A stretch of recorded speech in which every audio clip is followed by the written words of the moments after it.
I first met Kira, I think it was the first semester of law school, and we were at a house party. And I was making my way to the bar, moving through the crowd, and overheard a woman talking to someone in the corner about the disproportionate incarceration rates for minority populations. And I thought instantly, that's someone I want to be friends with. Every year I try to do different bonding exercises with my staff, and it just so happened at the time that Kira submitted her application, we had a bowling outing planned at the Lucky Strikes bowling alley. My friend was interning for Judge Arguello at the time, and she said, "We're going bowling, why don't you join us?" She comes in and I'm introduced to her, and I said, well, since we're all here, why don't we just go ahead and do the interview now?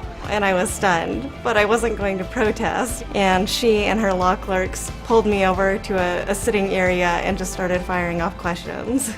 So tell me, what is your favorite Clarence Thomas opinion and why? Yes, I was definitely panicked. I thought I just have to roll with this and answer the best I can. She didn't really skip a beat. I luckily had an opinion in my mind of his that I had recently read and that I was very familiar with. And as soon as I started talking about the substance of the case, Judge Arguello and her law clerks just started cracking up. And I'm like, okay, enough, that's it, we were just pranking you. Someone else would have been thrown off totally with that. I think I would have been totally thrown off with that question.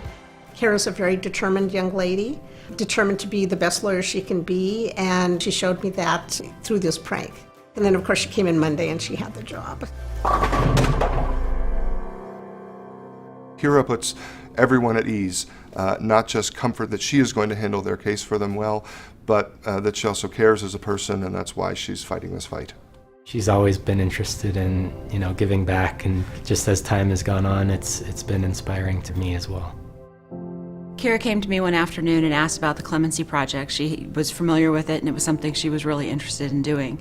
She knew that the firm doesn't do criminal work, but asked if it was something we could take on and she could take on as a pro bono project. Ireland Stapleton agreed to be a part of the project, and a number of other attorneys volunteered to take on cases. It's an interesting project because in addition to the actual substantive work that any case brings, you have the added challenges of communication with a client who is incarcerated and not able to talk to you and necessarily provide input on the case that you might typically have with a more traditional client relationship. He was a low-level, non-violent offender. His charge was relating to possession of drugs. He had served over 10 years in federal prison. His sentence would be significantly lower today if he were sentenced today as opposed to when he was sentenced. President Obama did grant quite a few clemencies, and every time it came out, she would look at the list and just be, kind of devastated that she didn't see anyone on there, and then we thought we had run out of time. So I had been reading in the newspaper that President Obama planned to do one last round on his last day in office.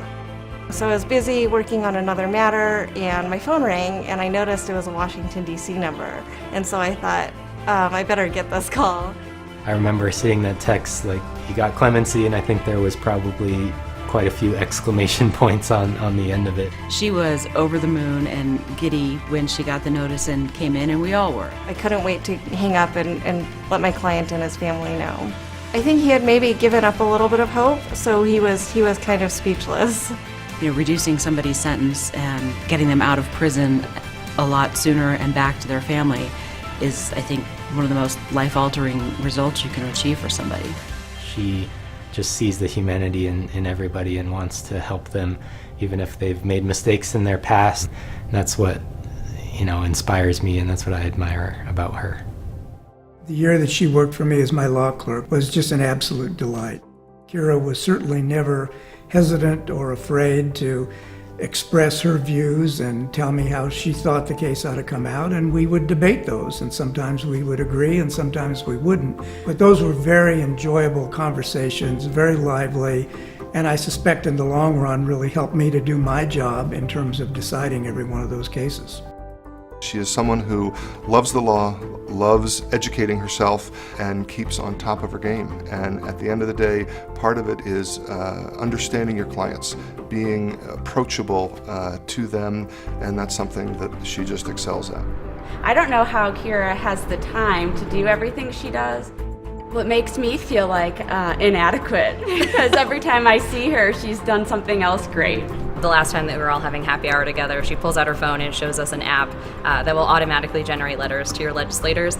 And she uses this app and sends these letters while she's brushing her teeth in the morning. And I think that just goes to show how at ease she really is with being involved in the issues that she cares about. And how she makes use out of every single second of the day. Can't even brush her teeth without writing a letter to her congressman.